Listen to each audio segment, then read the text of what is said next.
Hello and welcome to another edition of the President's Message with, fittingly enough, the 2024 BNAR President Vienna Laurendi. Madam President, how are you today? I'm good, Brenda. Thanks for having me again. Always great to talk real estate with you. And now we're in the summer months, and there's a lot to get into, Vienna. So I want to ask you a little bit about what showing etiquette is like, especially for folks who are perhaps new to the business. So I'm glad that you asked, actually, because there was a recent incident that just came up this week about a showing that kind of got a seller a little bit upset, and it's a great reason for us to revisit with the entire membership about showing etiquette. In its basic format, we want everybody to follow the directions in the multiple listing service. So you're reading the private remarks, you're following the showing instructions, you're calling either the showing service or the listing agent, or in some cases you're actually calling the owner.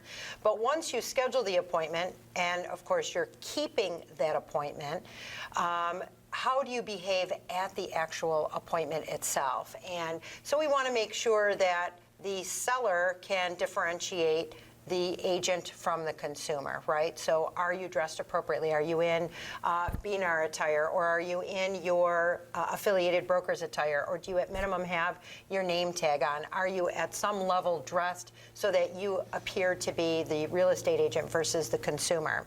Once you're there, are you appropriately introducing yourself to the seller if they're home, offering them your business card? If they're not home, you're leaving a card on the table. We have a lot of sellers that are concerned because they're not even sure if anyone was there because there was no evidence left behind of someone being inside their house.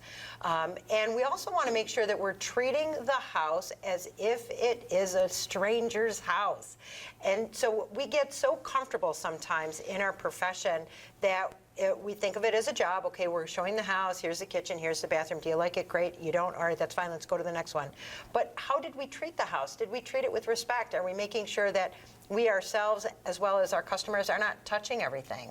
The refrigerator's included, so you're going to open up the refrigerator, but are you messing with the groceries inside? Obviously you want to see the size of the closet, so you're opening the closet door, but are you rearranging the clothes and looking through it? Are there children that are with your consumer? And are the children touching things that perhaps they shouldn't be touching? The incident that took place this week that caused some concern was a pet joined the showing. And you're a dog lover, I'm a cat lover. We all get it that our pets are an extension of our family. However, if the pet is not the extension of the seller's family, the seller is not as understanding that you're bringing your pet along. So whether it's the realtor or the consumer, if you have a pet that must be with you, you've got to double check with the listing agent in advance. For example, let's say your dog just had surgery, right? You can't leave your dog alone. They've got a cone on. You got to make sure that they're not ripping themselves, up at their sutures. You've got to take your dog with you, whether you're the consumer or the realtor. Call the listing agent in advance.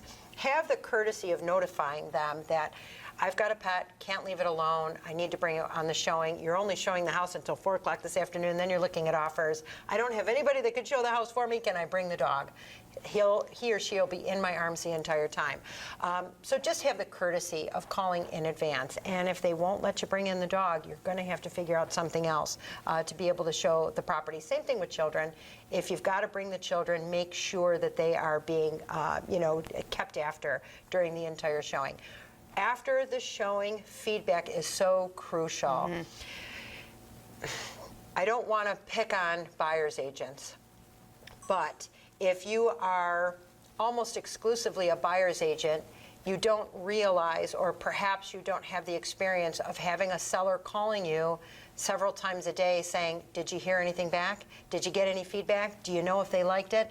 It's so crucial for the listing agents to be able to respond to their seller to say how the showing went that afternoon. It's okay if your buyer doesn't want to buy the house, but at least have the courtesy of giving the feedback, whether it's verbally or by text message or through the showing service.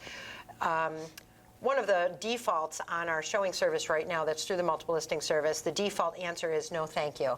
Would you like someone to reach out to you about your showing? And the buyer's agent by default is choosing no thank you. Well, no thank you is a killer. Like, Why are you saying no thank you? Is it because you're busy writing up an offer and you don't need any guidance from me? Or is it no thank you because your customer didn't like it? Can you tell me a little bit about it? Is it the price, the location, the size, the style, the condition?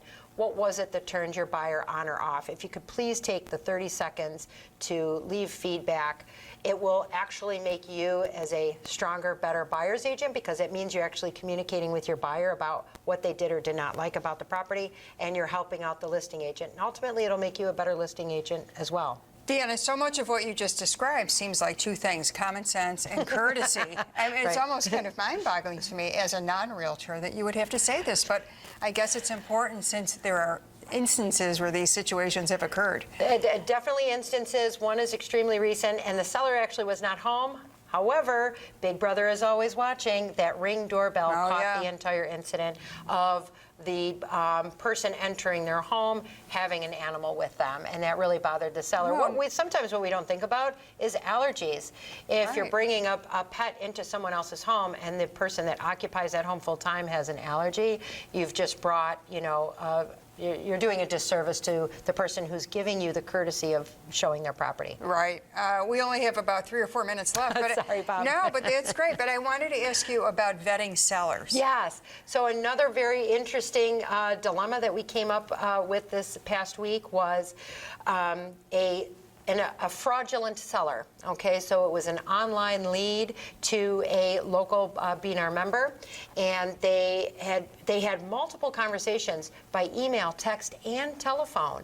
And the consumer says to the agent that they have a property that they need to sell here in the Western New York area. There was no reason for the agent to not believe that they should be engaging with this consumer, especially after multiple conversations about the property. They're not here in town, so everything was signed electronically.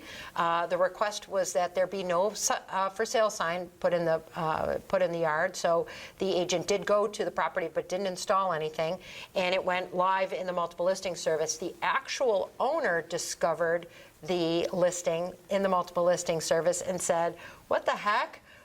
Why are you selling my property? I didn't hire you to, or call you or tell you to sell the property." So that was extremely interesting. Brenda, it's been very common in the last couple of years for fraudulent buyers to circulate our marketplace, where it'll be an online lead. The agent goes and does a virtual tour for them, sends them an offer over the internet. They sign it through Instinet, and now they're asking for wiring instructions so that they can wire their home inspection fee, their attorney fee, the escrow deposit, or their closing funds. And it's that wire transfer information. I don't understand it. I guess I don't have a criminal mind, but it's that wire transfer information that is causing the fraudulent transfer of funds and wire fraud. And you'll notice on a lot of attorneys' email signatures now, they have huge paragraphs at the end of their email signature about wire fraud. Well, I think because we're on to them now, right? We're on to the fraudulent buyers. I think now they're starting to pose as sellers, and that's what happened to this unfortunate agent last week. Just can't be too careful. Right. Deanna, as we wrap, it's only July, but it's not too soon to talk about directors' elections for the Buffalo Niagara Association of Realtors. July 24, it's coming up really quick. We are in a constant state of trying to refresh our leadership. We need our younger members to step up to the plate and get involved at the BNAR level to volunteer on behalf of the membership and to lead us into the next generation of the real estate market. Take a page from this woman. She's done a great job working her way up the ranks and now serves as president. And how can people reach you, Vienna? President@bnar.org is an email address. Telephone number 716-430-5118. I almost gave you an old home number. Or shoot me a text or find me on social media.